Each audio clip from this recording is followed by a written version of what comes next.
ठीक है साहब, मैं आपको बताना चाहता हूं कि अगर ये भारत के साथ ऐसी दुश्मनाई दिखाएं तो किसी हद के आगे भारत के पास भी और कोई क्या कहते हैं चारा नहीं रहेगा कि हम भी उसी भाषा में आपसे बात करें। वी पे you back in the same coin. दुश्मनी दिखानी है। करोड़ों आपके बांग्लादेशी भारत में इलीगली घुसपैठ किए हुए हैं और एक इकोसिस्टम बना हुआ है कि इनको पहले आधार कार्ड और वोटर कार्ड मिलते हैं बजाय बेचारे खालिस हिंदुस्तानियों के। हमारे बच्चों को जॉब्स नहीं मिल रही, ये हमारी जॉब्स आके ले रहे हैं। ठीक है साहब, भारत की आबादी 1.4 अरब है, दुनिया की सबसे बड़ी आबादी। 50% हमारे भारतीय युवक वो 26 वर्ष की आयु से कम है, मतलब वो उस उम्र में है जब उनको नौकरियां चाहिए। और नौकरियां अगर हमारी बांग्लादेशी खाएंगे साहब तो हमारे बच्चे क्या करेंगे? सो हमको वही करना चाहिए जो डोनाल्ड ट्रंप कर रहे हैं। उन्होंने मार्गदर्शन किया है डोनाल्ड ट्रंप साहब ने कि साहब ये जो भी इलीगल घुसपैठियां हैं, ये जो अमेरिका में 11 मिलियन बता रहे हैं, सबको आइडेंटिफाई करो, पकड़ो, कैद करो और वापस अपने अपने मुल्क जहाजों में बैठ के भेज दो। पकड़ो अपना गंध, अपने क्रिमिनल गैंग्स जो वो कह रहे हैं, संभालो इनको। अरे क्रिमिनल बांग्लादेशी ने तो सैफ अली पे अटैक किया है, सैफ अली खान पे किसने किया है हमला? क्रिमिनल गैंग इसी टाइप के तो लोग हैं। तो साहब हमको भी अब वही करना पड़ेगा कि अगर दुश्मनाई दिखानी है तो फिर दुश्मनाई पूरी ही सही, सब पक्की दुश्मनाई सही। पहले तो ये अपने तशरीफ का टोकरा जो लेके आए हैं करोड़ों बांग्लादेशी इलीगल माइग्रेंट्स, उनको वापस लीजिए साहब।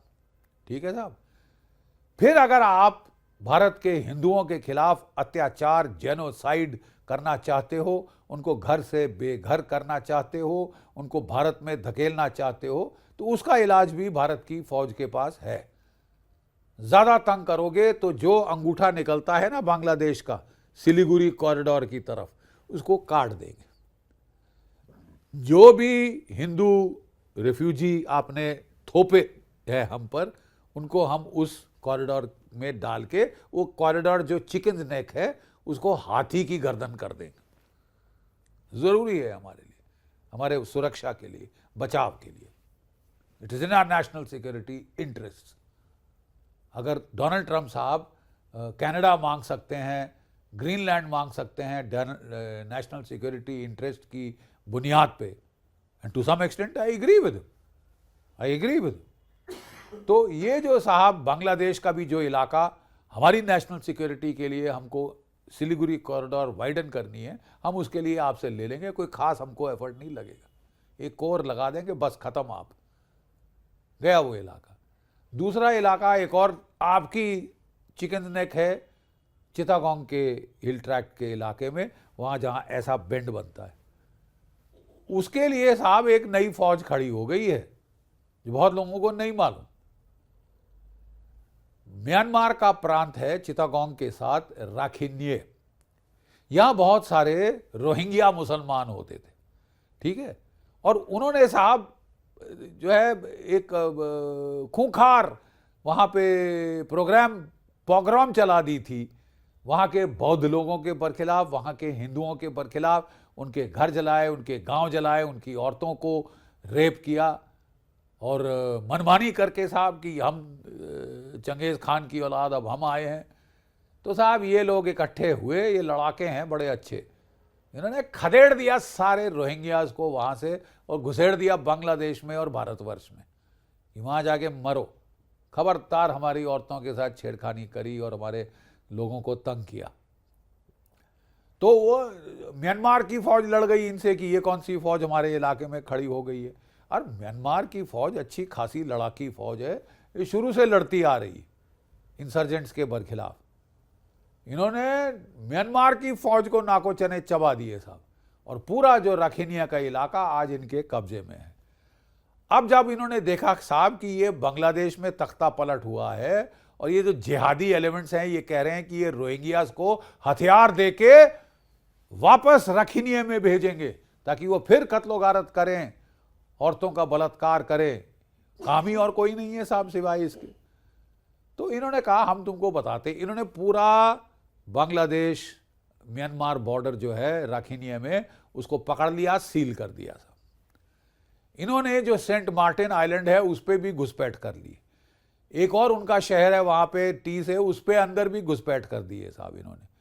और ये तो धमकी दे रहे हैं कि अगर तुमने राखिनिया के रोहिंग्या मुसलमानों को फिर यहां भेजने की कोशिश करी तो साहब हम आपको नाको चने चबा देंगे, हम पूरा ये इलाका आपका जो चिटागोंग हिल ट्रैक्ट्स का है उसको पकड़ लेंगे, क्योंकि वहां पे हिंदू रहते हैं, बौद्ध रहते हैं, क्रिश्चियन रहते हैं, जिनके खिलाफ आपने आतंक मचाया हुआ।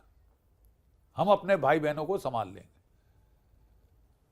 और बांग्लादेश की आर्मी के ठंडे पसीने छूट गए हैं साहब, ठंडे पसीने छूट गए हैं कि साहब अगर ऐसा होता रहा तो हम तो साहब मारे जाएंगे बेमौत, क्योंकि हम में दम नहीं है इस आर्मी से लड़ने का।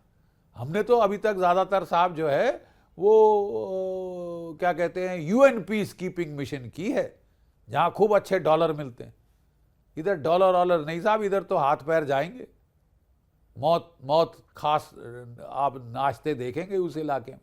बड़े भीषण लड़ाके हैं ये लोग। और आपकी आखिरी लड़ाई 1971 की लड़ाई है, जो भारतवर्ष की फौज के साथ लड़ी थी आपने। हाँ उस वक्त अच्छा लड़े थे आप, लेकिन फिर कोई नो कॉम्बैट एक्सपीरियंस रिसेंट, आपको पलड़ा भारी हो सकता है अराकान नेशनल आर्मी का। तो आप बिहार जीतने की, बंगाल जीतने की, उड़ीसा जीतने की बातें बाद में करें, आप पहले अराकान नेशनल आर्मी से निपटने के लिए तैयार हो जाए साहब। वो आपको नाको चने चबा देंगे साहब, आटे दाल का भाव समझ आ जाएगा आपको कि लड़ाई होती क्या है। ठीक है साहब, सीख जाएंगे आप भी कुछ समय में, लेकिन तब तक आपका नुकसान हो चुका होगा। ठीक है साहब।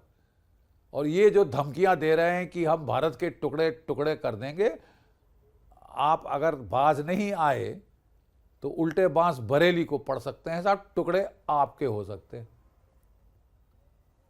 सिलीगुड़ी कॉरिडोर की मैंने बात कर दी, चिटागोंग हिल ट्रैक कॉरिडोर की भी बात आप गिठान बांध के रख लीजिए, समझ जाइए।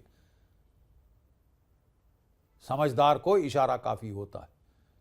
खैर, अब साहब जो सोने पे सुहागा एक और चीज शुरू हुई है। डोनाल्ड ट्रंप साहब अमेरिका में इलेक्शन जीत के आ गए हैं। बाइडेन साहब इज गॉन।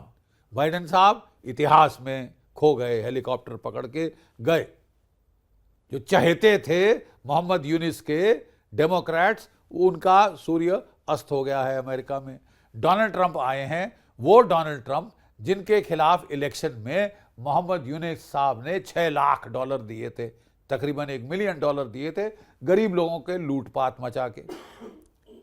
किस खाते से दिए थे साहब आपने? और डोनाल्ड ट्रंप बड़ा जल्दी नहीं भूलते साहब, उनकी यादाश्त बहुत अच्छी, दाद देनी पड़ेगी यादाश्त की। उनको याद है कि इस बंदे ने, मोहम्मद यूनिस ने, मेरे बरखिलाफ हिलरी क्लिंटन को पैसे दिए थे मुझे हराने के लिए।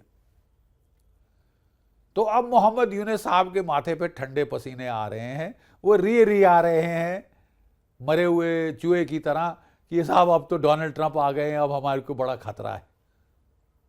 खतरा तो है साहब, और आप उस खतरे के लिए तैयार भी हो जाइए। अब बड़े धड़ल्ले से आप पैराशूट करके आए थे वॉशिंगटन से, वॉशिंगटन वापस जाना मुश्किल हो जाएगा साहब, रिटर्न फ्लाइट नहीं मिलेगी आपको वहां की। और मैं आपको बता रहा हूं साहब, आखिरी फैक्टर बांग्लादेश के लोगों की भलाई के लिए, बांग्लादेश के भाई और बहनों, your last hope of security, stability, peace and quiet is the Bangladesh army. अभी भी वो है अराजकता, कंप्लीट एनार्की, केओस और बांग्लादेश के लोगों के बीच। It is a bulwark, it is the last bastion that you have. Problem ये आई है साहब कि अब इस बांग्लादेश की फौज में दरार साफ दिख रही है। 3 फैक्शंस उभर कर आ रही हैं बांग्लादेश की आर्मी में। एक तो है मोहम्मद जमान साहब, जो कि चीफ ऑफ आर्मी स्टाफ हैं। वो अक्लमंद हैं, he is balanced, he has plenty of common sense. और उन्होंने अपने लोगों को समझाने की कोशिश की है कि देखो भाइयों बहनों, भारत से बेफालतू लड़ाइयाँ करके हमारा नुकसान ही होगा। 3 तरफ से हम भारत से घिरे हैं, चौथी तरफ वो समुद्र है, बे ऑफ बंगाल, जिसको पूरी कोस्ट लाइन भारत की डोमिनेट करती है। भारत से पंगे लेकर हमारा बेवजह नुकसान होगा। हमको मिलजुल कर रहना चाहिए। हमारी भलाई और भारत की भलाई इकट्ठे है, आपस में लड़कर नहीं। हमारी जो रेडीमेड गारमेंट इंडस्ट्री है, कॉटन भारत से आती है, कपड़ा भारत से आता है, डाइंग का मटेरियल भारत से आता है और यहाँ से हम लोग बना के एक्सपोर्ट करते हैं। पावर भारत से आती है। तो साहब हम कर क्या रहे हैं? हम क्यों मतलब हुआ क्या है कि आप इतना भारत के साथ बरखिलाफी करना चाहते हो, इतना हेटरेड, इतना जिहादी उन्माद दिखाना चाहते हो?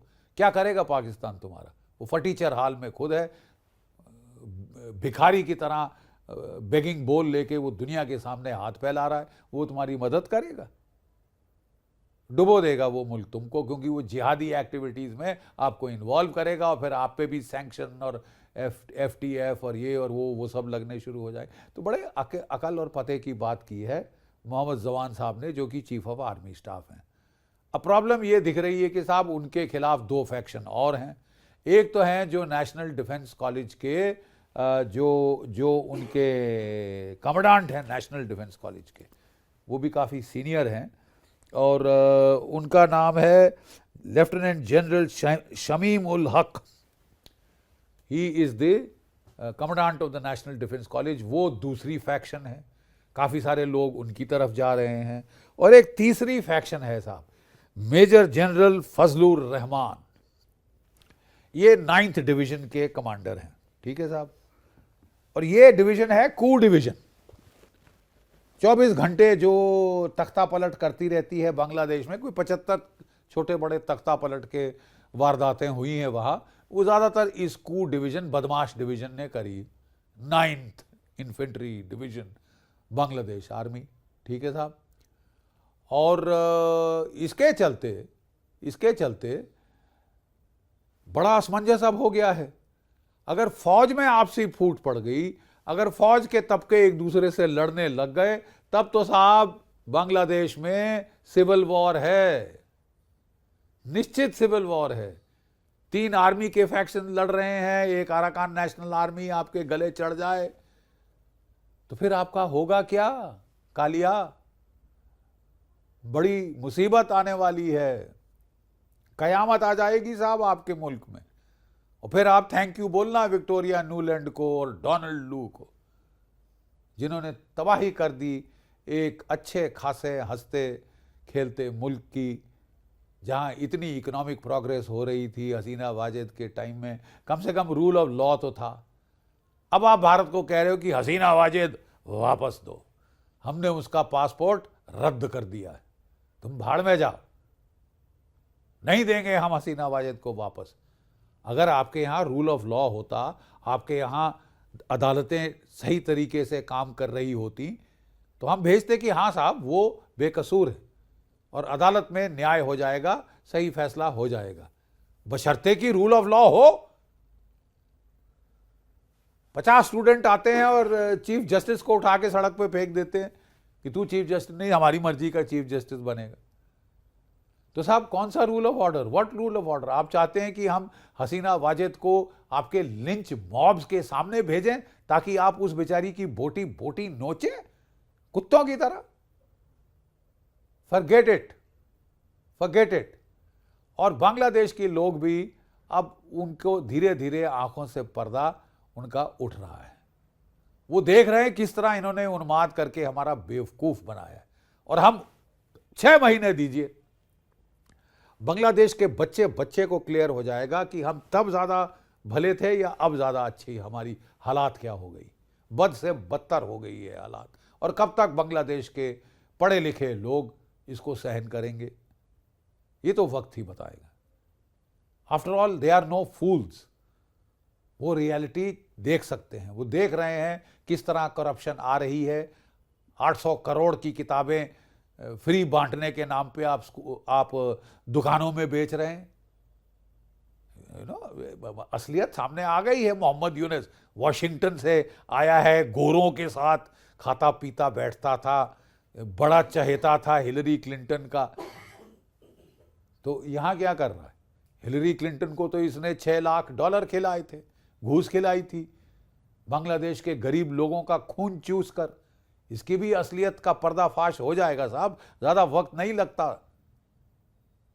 खुशबू आ नहीं सकती कागज के फूलों से, कि आप छुपा नहीं सकते सच को। ये कागज के फूल क्या, ये जहरीले कांटे जो भेजे गए हैं आपके मुल्क की तबाही के लिए, आपकी खुशहाली को बर्बादी में बदलने के लिए। और मुझे पूर्ण विश्वास है बांग्लादेश के लोगों पर। I have faith in the people of Bangladesh, जो कॉमन सेंस दिखाकर ये जो इलीगल रिजीम है मोहम्मद यूनुस का, उसे लात मारकर वापस वाशिंगटन भेजे, लात मारकर वापस वाशिंगटन भेजे जहां से वो आए थे। और मैं यूनुस साहब को बता दूं कि वाशिंगटन में, आज के वाशिंगटन में आपके लिए कोई जगह नहीं है साहब। आप चुन लो आप कहाँ जाना चाहते हो, चीन या सऊदी अरेबिया या बुखारा या सामरकंद या मंगोलिया। ये चॉइस अब आपकी है, लेकिन आपके दिन नंबर्ड हैं। जय भारत, जय हिंद।